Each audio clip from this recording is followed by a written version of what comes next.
ironed yesterday. It's in my trunk, I think.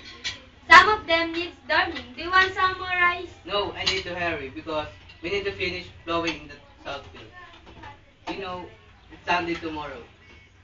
Oh.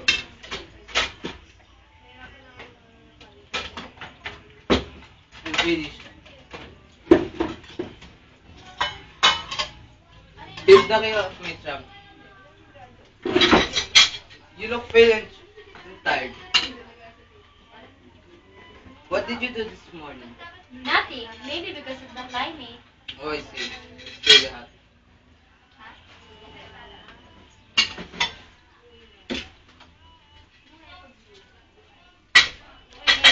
Here's my jacket.